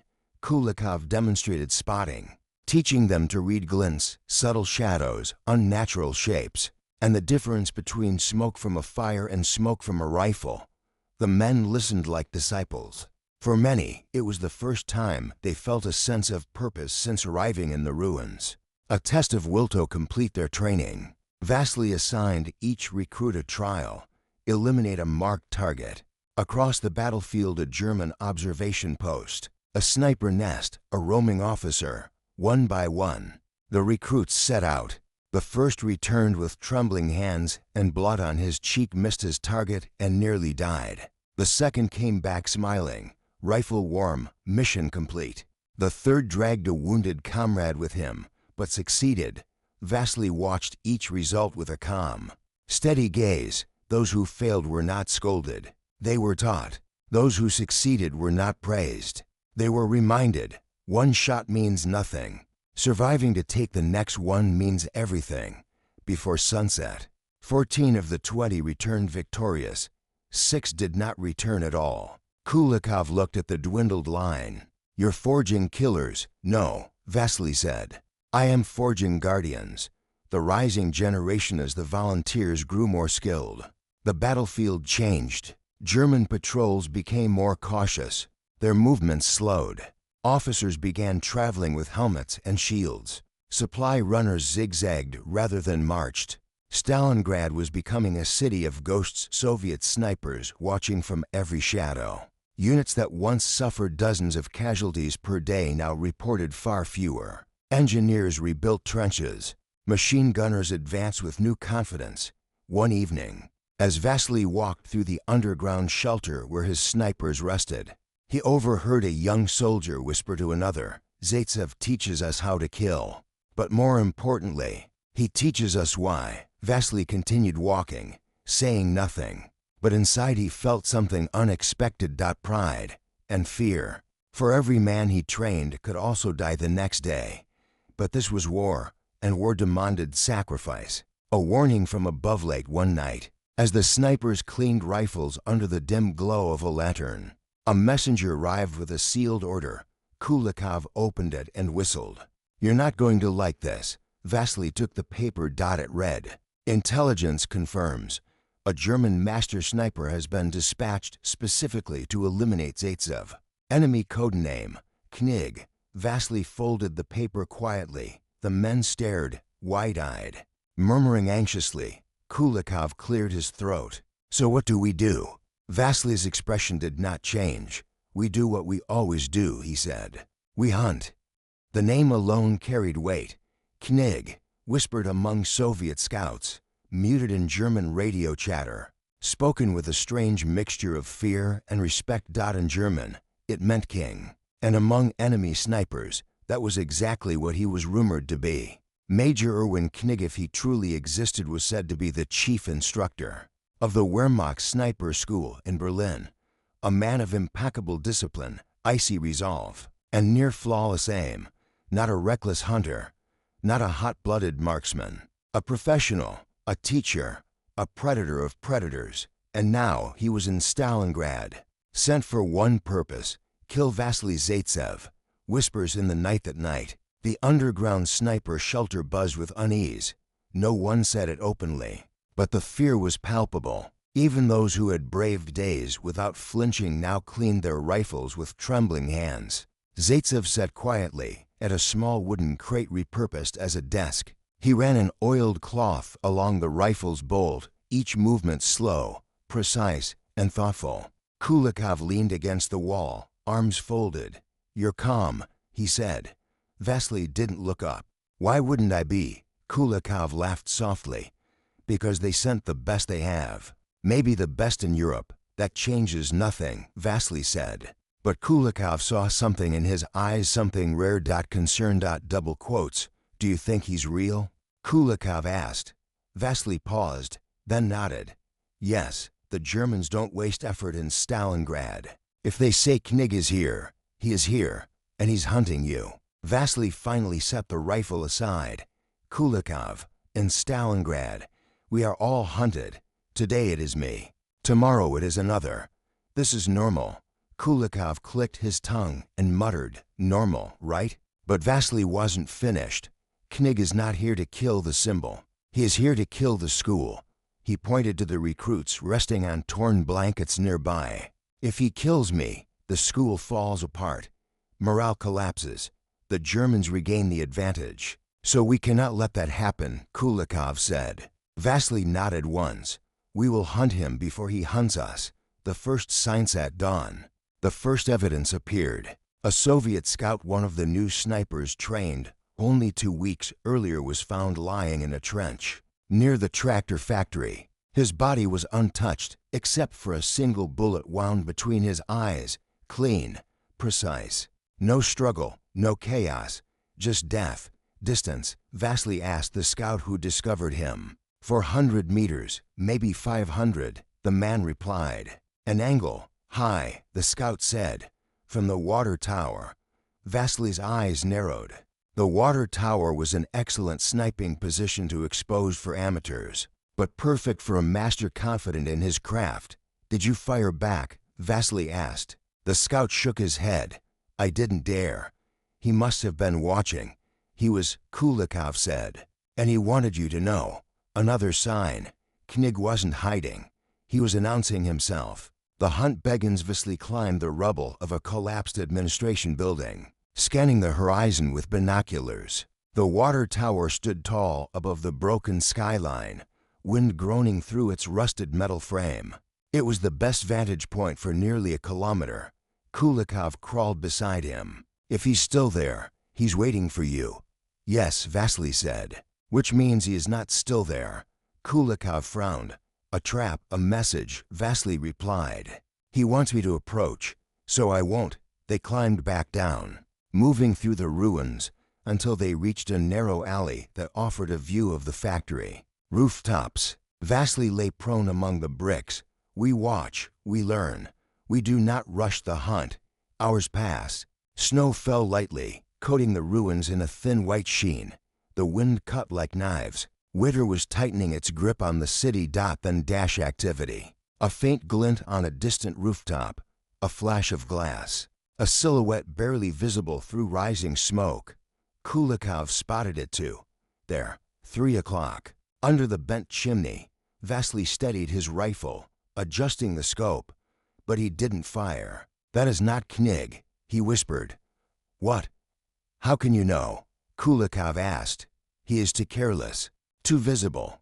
The figure shifted again, unaware he was being watched. A student, a decoy, someone Knig deliberately placed to lure him into firing. If Vasily shot, Knig would identify his position instantly. Vasily lowered the rifle. Kulikov whispered, he's already playing games. Yes, Vasily said, and he is good. The deadly trade. 12 more days passed. 2 more Soviet snipers were killed. Each death told a story. Clean shots, long distances, perfect angles. Knig was carving through the ranks, cutting the school apart from the shadows. Kulikov slammed his fist against a brick. We need to find him first. We will, Vasily said. But not with anger, with patience. But patience is costing us men. Vasily turned to him. Eyes sharp, and impatience will cost us the war. Kulikov fell silent. The trail of the king. On the third night, a breakthrough came not from a scout, but from a piece of broken metal. A German scope cap, found near a collapsed rail car. Fresh tracks nearby. A firing position in the snow that had not yet frozen over. Zaitsev knelt beside it, brushing the snow with gloved fingers. He was here recently, he said. Kulikov squatted. Where would he go next? Vasily traced the lines of sight with his eyes. He is not aiming for officers, not for random soldiers. He paused. He is watching the school. He wants to isolate the teachers, the experienced ones. And you, Kulikov added. Yes, Vasily said. Suddenly, he smiled a cold, thin smile. Then I know exactly where he will go next. The playground of shadows. The ruined department store Univermag stood like a broken monument. Near the Volga, it was one of Zaitsev's preferred hunting grounds. And Knig knew it. If he wanted Zaitsev, this was where he'd come. Vasily climbed into the ruins with Kulikov, moving silently through twisted metal and fallen plaster. We must be careful, Vasily whispered. He will not reveal himself until we expose a weakness. Kulikov nodded. Then what do? We give him a weakness, Vasily said. Kulikov blinked. Which one of us? Vasily met his eyes. Both men understood the gravity instantly. You. Kulikov whispered. No, Vasily said firmly. Me. He wants me. He will not risk a shot on anyone else. And if you're wrong? Kulikov asked. Then we both die, Vasily said simply. Wonderful, Kulikov muttered. They settled among the shadows of the shattered building. The hunt for Knig had begun in earnest. And neither man would leave the ruins unchanged. The nights in Stalingrad had begun to change. The early winter winds blew across the ruined city like a living thing, twisting through collapsed factories and burned out apartments, howling through holes punched by artillery. The sky was always low, gray, smothered by smoke and ash. Every dawn arrived reluctantly, like the sun itself did not want to witness what human beings were doing. On the frozen banks of the Volga, for Zaitsev, this time of year meant opportunity. Snow softened the sharp angles of rubble, frost formed on broken glass, and best of all, the early morning mist gave him the perfect cover. The Germans, unfamiliar with the bitter winds of the Volga region, disliked manning their observation posts before the sun had fully risen. Zaitsev used this laziness against them. On one of these cold mornings, he and his spotter, Nikolai Kulikov, crawled into position beneath the wreckage of a derailed freight train. The metal wheels above them were still blackened by fire, but they formed a perfect overhead shield. The Germans didn't even consider it a hiding spot. It looked too obvious to open. But Zaitsev's genius was exactly that. He hid in places no sane man would pick. Kulikov whispered, breath fogging in the cold, "Vasya, something feels wrong today." Zaitsev adjusted his scope. Wrong how? I don't know. Quiet. Too quiet. Even for this place. You're thinking too much, Zaitsev said with a small grin. When you think too much, you miss shots. Kulikov exhaled, calming himself. Da. But still, a glint. Just a flash. Barely a spark. But Zaitsev saw it. Across the rubble field. Between the smashed windows of a half-collapsed schoolhouse. Something metallic had reflected the rising sun for a fraction of a second. A scope, a rifle, a sniper. Zaitsev's body went cold, but not from fear, from understanding. This wasn't an ordinary German sharpshooter. The position was too clever, the angle too good. Whoever was watching them had the patience of a professional, someone who understood how long a sniper must wait to force his opponent, to reveal even a centimeter of movement. Zaitsev lowered his head slowly, very slowly. Kulikov's voice trembled. You see something, yes. Is he good? Zaitsev's reply was quiet as the falling snow. He's very good. That day, the two sides, Zaitsev and the unknown German, never fired a shot. They simply watched. They waited. Each tried to trick the other into making the first mistake. It was a battle without bullets, a duel of nerves, of experience, of instinct. And in this silent, deadly tension, Zaitsev understood something else. This was no regular soldier. This man had been sent here for one purpose, to kill Vasily Zaitsev. The sniper sent from Berlin ***. The tension did not fade with sunrise. If anything, the city seemed to tighten around Zaitsev, as if Stalingrad itself sensed that a predator had entered the ruins. News traveled quickly among the Soviet ranks. A German master sniper had been deployed specifically to eliminate the man. Called the Hare from the Urals, his name carried different rumors. Some said he was Major Erwin Knig, an instructor from the Zossen sniper school near Berlin. Others whispered he was simply called Der Knig, the King, a legendary marksman whose kill count rivaled Zaitsev's. No one truly knew. And perhaps, Zaitsev thought, that was the point. Kulikov kept his voice low as they withdrew from the railcar wreckage, belly crawling through frozen dirt. Vasya, if they sent a master sniper, it means you're important enough for them to fear. He forced a grin. One man against the German army. Zaitsev didn't smile back. This isn't a duel of pride, he said. This man is here because someone in Berlin decided that killing me would help them break the will of the defenders. He paused. And he is too skilled to underestimate.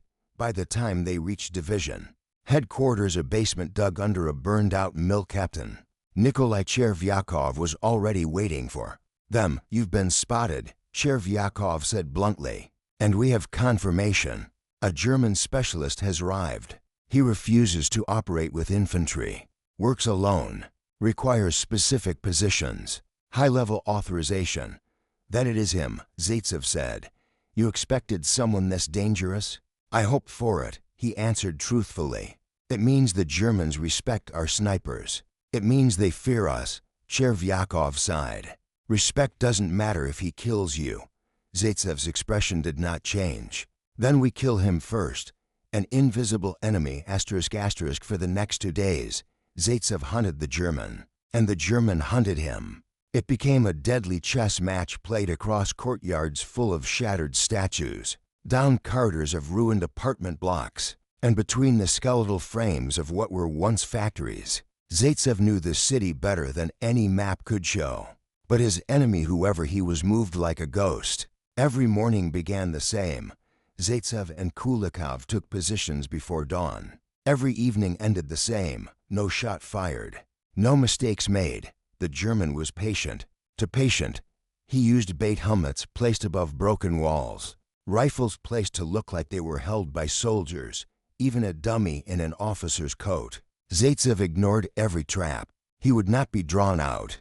He moved only when smoke or artillery explosions concealed his shifting position. And still the German found him twice. Bullets snapped past Zaitsev's ear. Once, a round grazed a rubble inches away from Kulikov's hand. But the German never fired more than once at a time.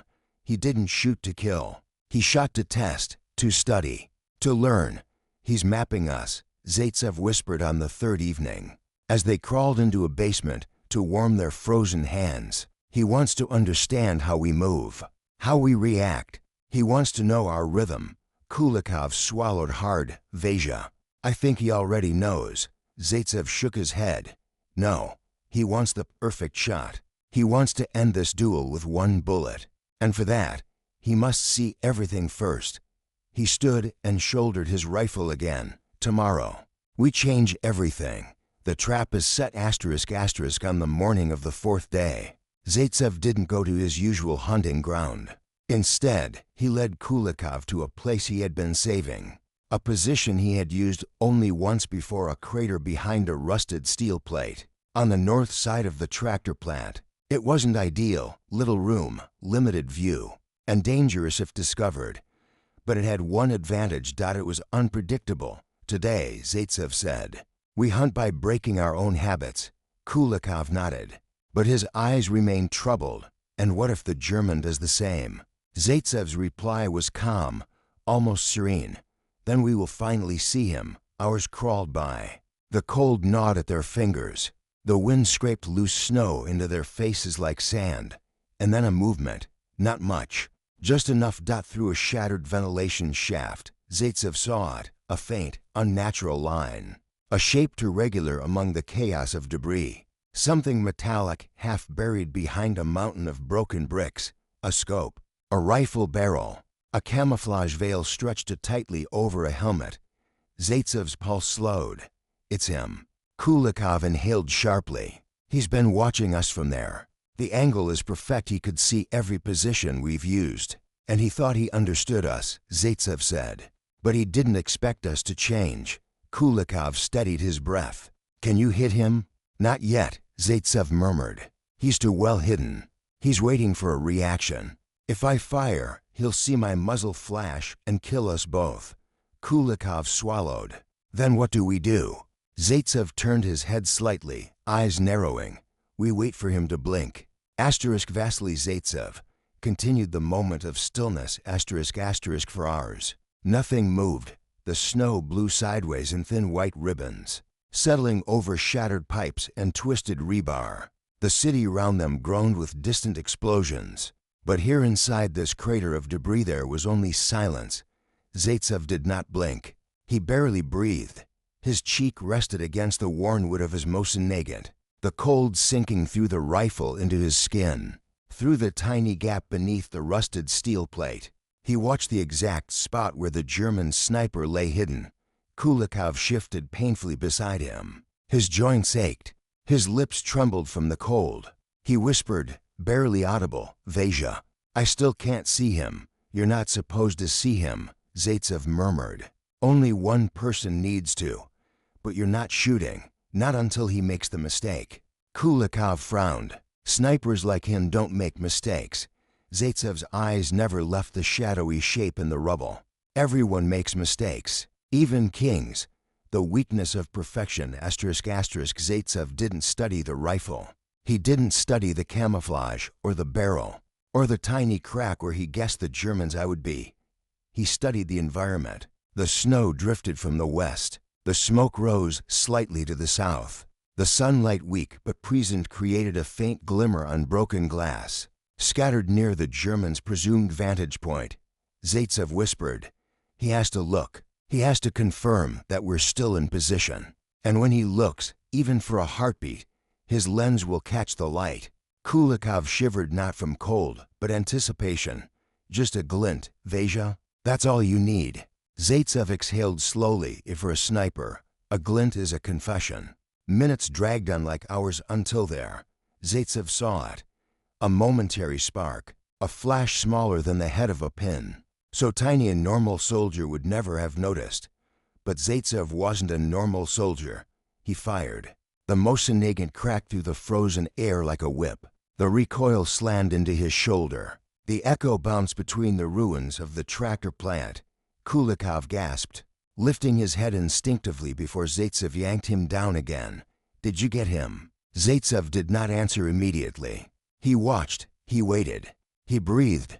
Nothing moved in the German's nest. No countershot, no stirring of fabric, no shift in rubble. But Zaitsev's face remained tense. "That wasn't him," Zaitsev said finally. "I hit his decoy." Kulikov's heart sank. He set a trap inside his own trap. Zaitsev nodded.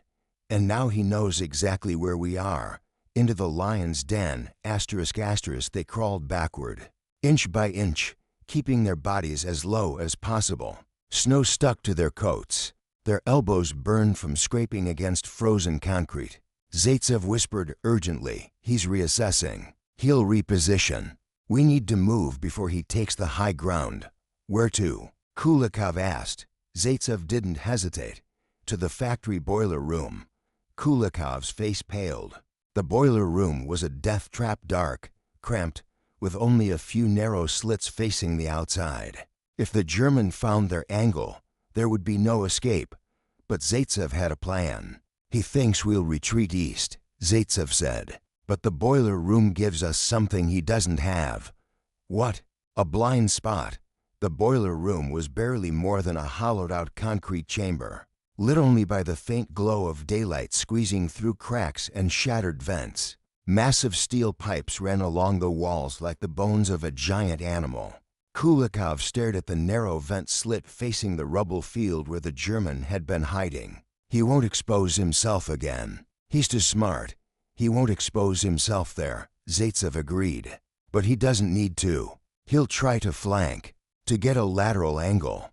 Zaitsev pointed to a smaller opening on the far side of the boiler room. "An opening that overlooked a different street. That's the mistake he'll make." Kulikov blinked. "You're predicting his move. I'm letting him think he has already outplayed us." A distant metallic sound echoed through the factory ruins, a soft clatter of rock. Then silence.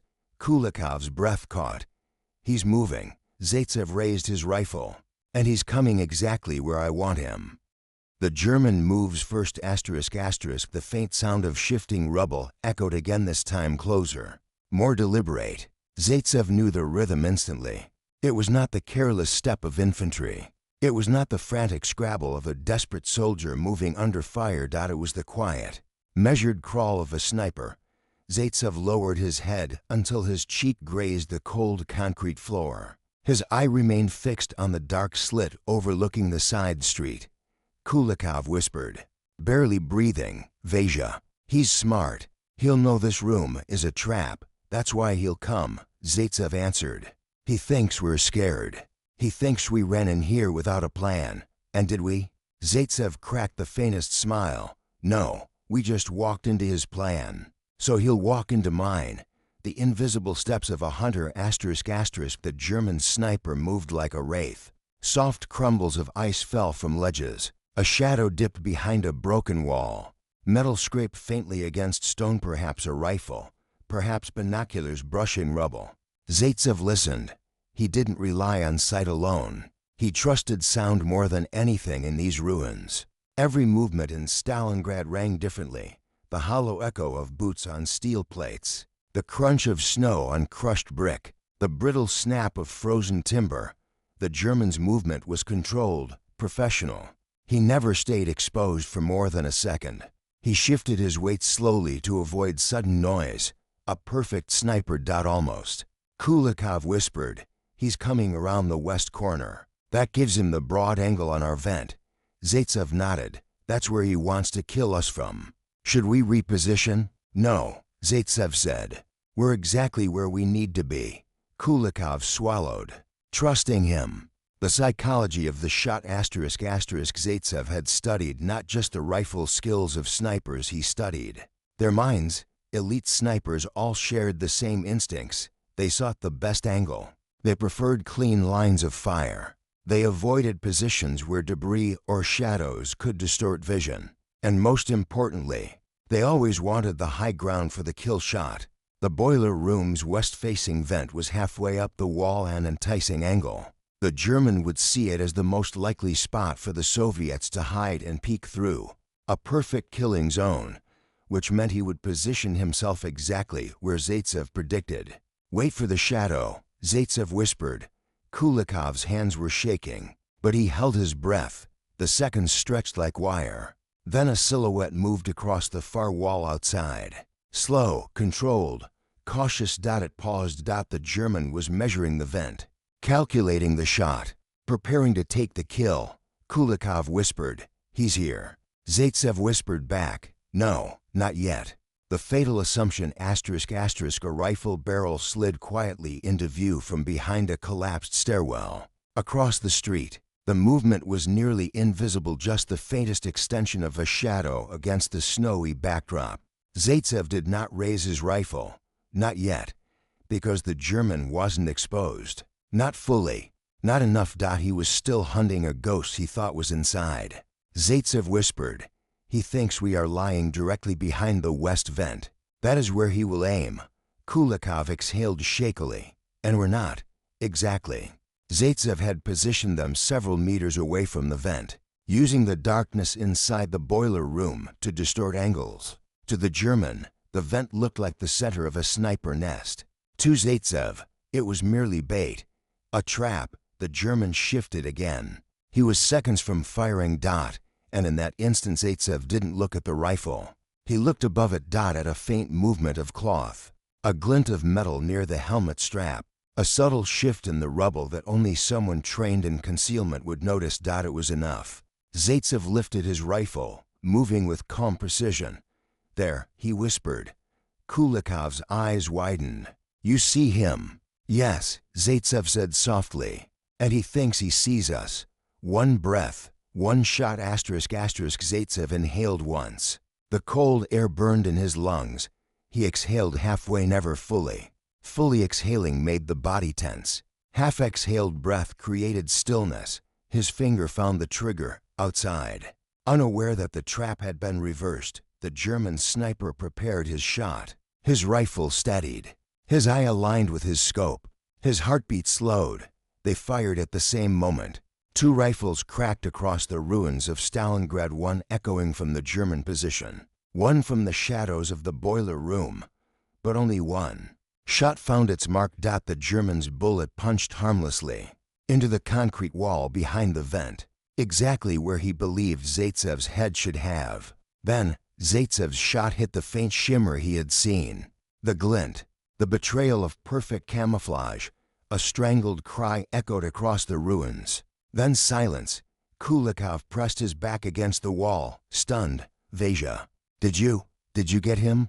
Zaitsev lowered his rifle slowly, respectfully. "Yes, it is over. The king has fallen." The wind shifted, sweeping across the silent ruins. Snow drifted onto the crater where the German had fallen, gathering over the still form hidden among the bricks. For several long seconds, Zaitsev did not move. He simply breathed slow, steady, letting the tension of the hunt drain from his bones. Kulikov finally exhaled, his breath shaking. "Vasya, I can't believe it. After all that, after days of watching, crawling, Freezing, Zaitsev finished the sentence quietly. He is dead. Kulikov wiped his brow with trembling fingers. How did you see him? I looked and looked, there was nothing. There's always something, Zaitsev replied. Even the best sniper must live. He must breathe. He must blink. He must shift his weight. And in this city, death does not hide mistakes. He looked toward the German's last position. I only needed one. Crossing the killing ground ***, leaving the safety of the boiler room, was dangerous. The open yard between them and the Germans' hideout was littered with debris, broken walls, and rusted steel, all of it potential cover for unseen enemy riflemen. Still, they had to confirm the kill. Word meant nothing without proof. Zaitsev turned to Kulikov. I'll go. Absolutely not. Kulikov hissed. I'll go. Your eyes are too valuable. Zaitsev shook his head. He was hunting me. I must be the one to face him. Kulikov wanted to argue, but he saw there was no point. When Zaitsev made up his mind, he became immovable as stone. They moved together. Though Zaitsev advanced in front, scanning every shattered window and broken beam.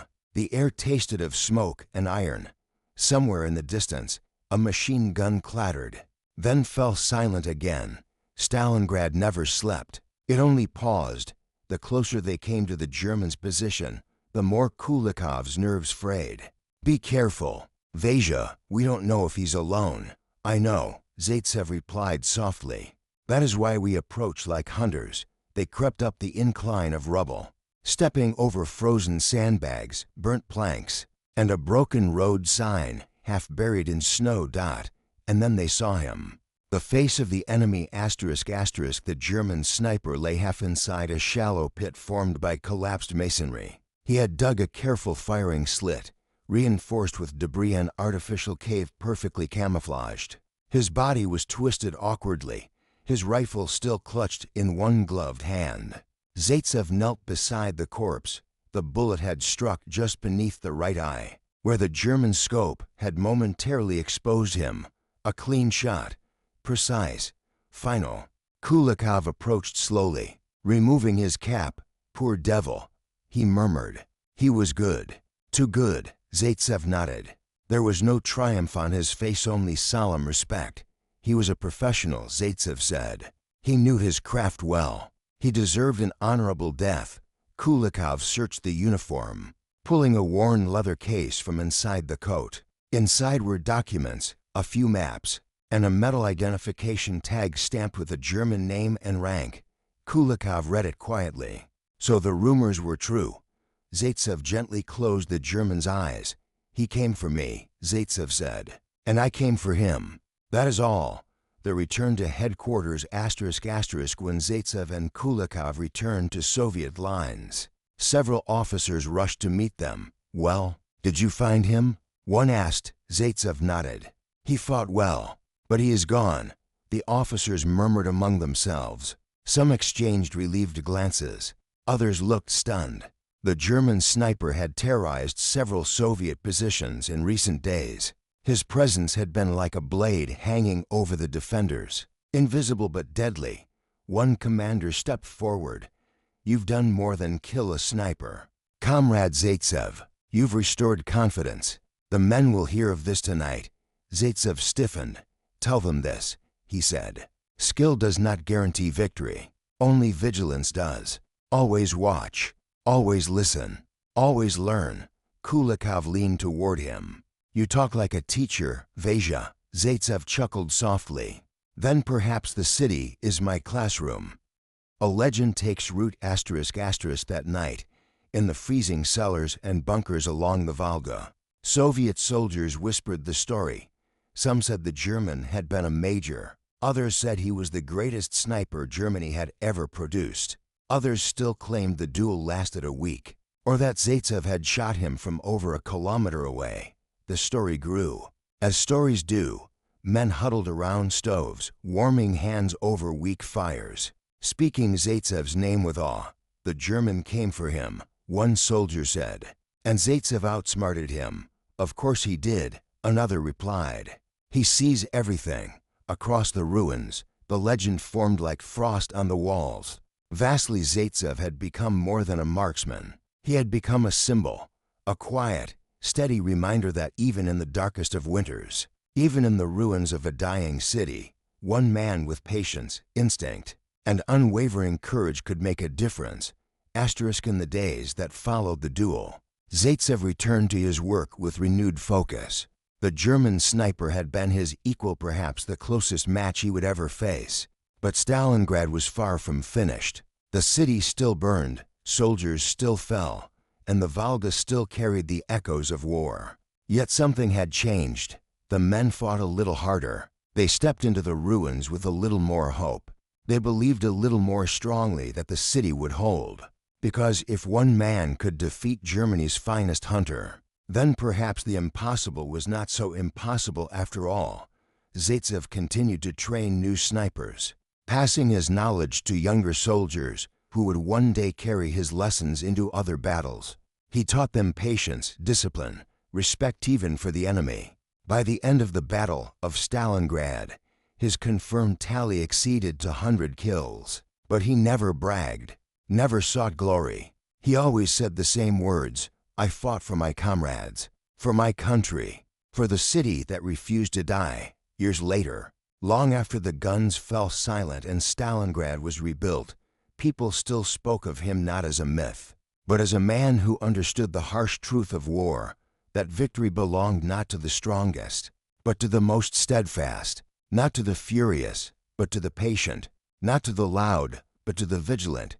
Vasily Zaitsev survived the war, carrying both his triumphs and scars with him. And though history would remember the legend, he himself remembered only the faces, the lessons, and the frozen ruins of the city where he became one of the most renowned snipers the world had ever known. He walked out of Stalingrad not as a hero in his eyes, but as a soldier who had done what needed to be done. And that is where his story rests, in the silent snow of a city that shaped him, and in the quiet memory of those he protected.